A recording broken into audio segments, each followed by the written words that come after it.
The Thunder have jumped out to a 1-0 lead over the Wolves after a 26-point win, and the catalyst behind such a big performance was none other than their team defense, holding Minnesota to their lowest mark of the entire season with just 88 points.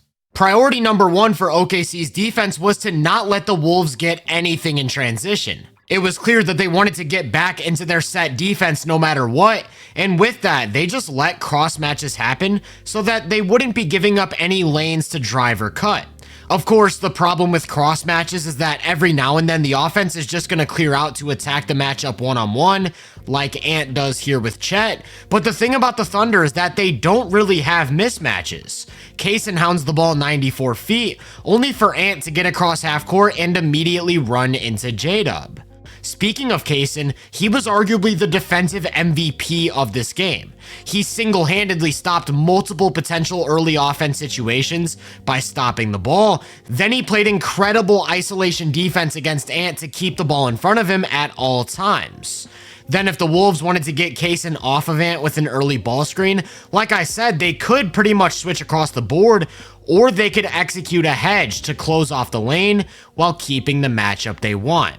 As a result, early offense was non-existent for Minnesota in Game 1, and I mean that literally. According to NBA.com, they scored 0 fast break points.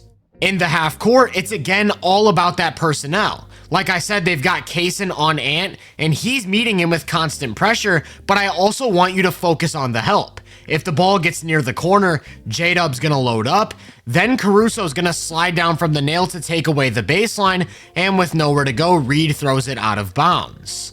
Ant has made a living in these playoffs off of hunting for mismatches. Only against the Thunder, screening Dort off the ball just gets you Caruso, and all of a sudden you start to realize that there's no advantage because when they go to Randall, not only does Dort have the strength and agility to close him off, he'll pull the chair and force a turnover. The only guy who Ant could really hunt for was Isaiah Joe, but OKC wouldn't give up that switch. Instead, they had Joe aggressively playing the ball in a hedge while the primary defender recovered, and that meant he'd either have to take Kaysen one-on-one or get rid of the ball and rely on somebody else to create the advantage. The Wolves had an adjustment though. Next time down, they instead used Ant as the screener to force a switch onto Joe before getting the ball up top, and that's when OKC would come with a late double to get the ball out of his hands, while everybody else shifts one pass up to not give up any easy threes or driving lanes. Basically, what I'm getting at is that if Ant wanted to initiate, it would come with an elite point of attack defender hounding him all over the court, with help aggressively playing the gaps and not letting him get anywhere near the basket. For that reason, Minnesota had to shift their offensive approach from attacking wings to pulling OKC's bigs into the action. Because Chet was matched up with McDaniels, that meant involving him. But the Thunder were very straightforward. If Jaden came off a screen from a wing, Chet would go under, and if he came off a screen from a big, he and Hartenstein would switch, as that not only takes away dribble penetration, it keeps a rim protector on Gobert for the event that he attempts to seal off position in the post. Then if the Wolves used Jaden as a ball screener in an effort to get Chet in space, he'd sit back and drop coverage to not let Ant turn the corner on a drive, while having enough agility to recover to the top of the key, then contain an attack. Of course, the risk with playing drop against Ant is that if screen navigation isn't perfect, he's probably walking into automatic pull-up threes. But that's kind of what OKC wants. Instead of him getting downhill and putting them in rotation, they want him settling for shots 27 to 30 feet away from the basket, even if he's capable of hitting them consistently. Also, like I said, there's always an elite point of attack defender on him, which means that more times than not, they're gonna be able to run him off the line. Then if he gets deep in the paint, not only is Chet there, the low man is stepping over to the paint aggressively before recovering on a hard closeout. This is a great look, but it's a 3, which I'll talk more about in a sec.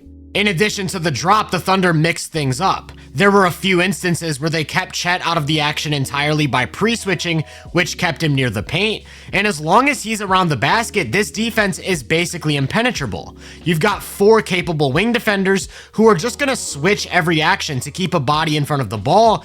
Then if you're somehow able to get around them, you're running into a top-tier shot blocker without a great outlet on the perimeter.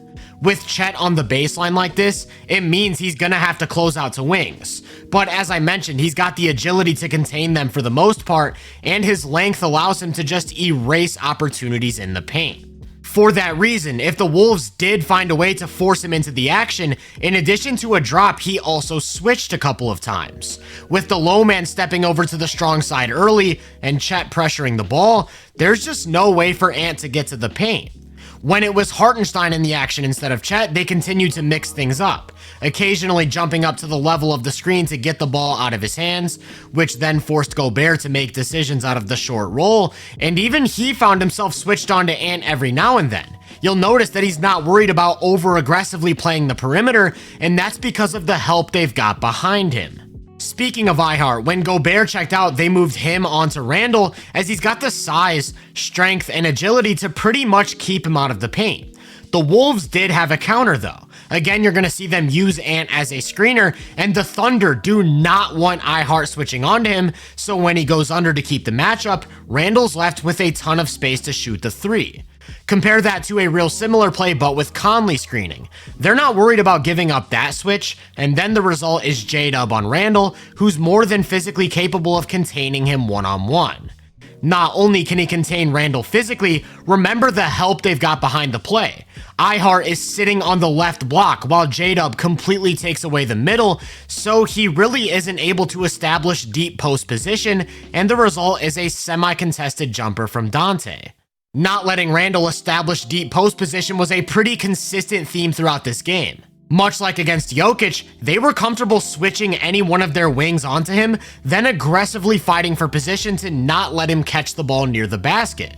So they had to adjust where he touched the ball. Sometimes that means a perimeter isolation, but between Caruso hounding the ball and those wings aggressively playing the gaps, he wasn't really able to generate much downhill pressure.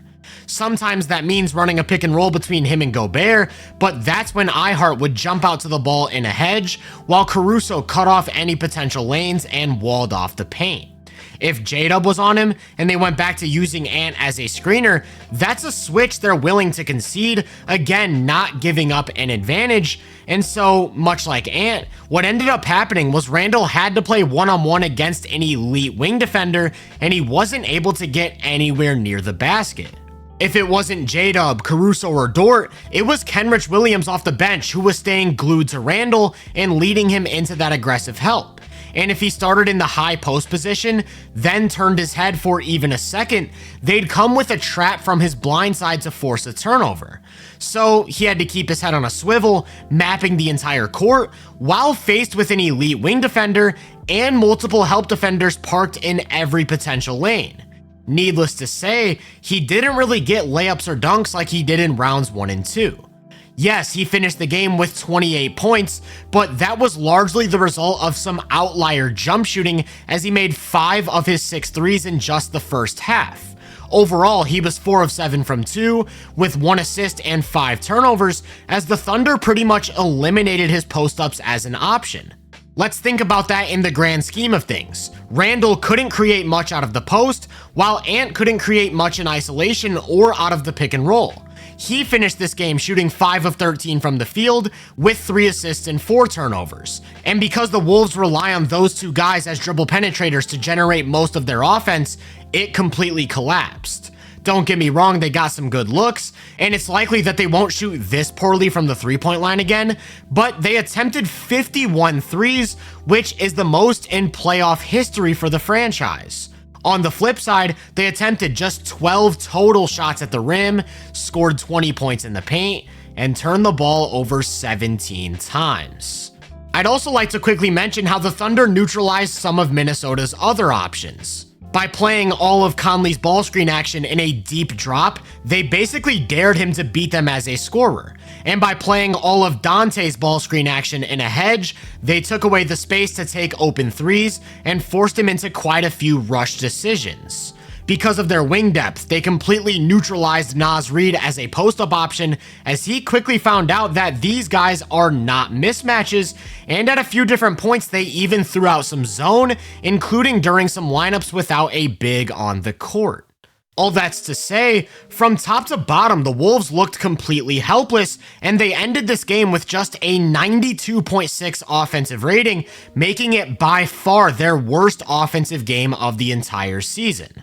So where does that leave them in terms of potential adjustments heading into game 2? In my opinion, they have to find a way to create transition offense. Like I said, they scored 0 fast break points, which meant that they spent basically the entire game trying to break down OKC's set defense. Tactically, I loved the idea of having Ant screen OKC's bigs as a way to create some advantages, and I think they absolutely have to find ways to get Randle some low post touches, as they aren't going to have the same sort of downhill opportunities as in rounds 1 and 2. On the flip side, they need to completely abandon Reed's post-ups, and I'd probably look for more creative ways to use him as a floor spacer in an effort to occupy the weak side help, as opposed to just letting them load up early. With all of that said though, the big takeaway is that there really aren't many options outside of everyone just simply knocking down more shots, which is the unfortunate reality behind playing this OKC defense. Between the wing depth, the activity, the lineup versatility, and the strategy, this might just be the most advanced defensive team the game of basketball has ever seen. And after yet another masterclass, they're now 3 wins away from the NBA Finals.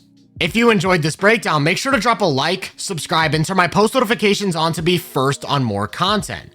If you're interested in my more in-depth research, make sure to check out the Hoop Venue podcast and my social media profiles. You can find those links in the description. Feel free to let me know down in the comments what you thought of this game. As always, I hope you all have a great day, and I'll catch you guys in the next one.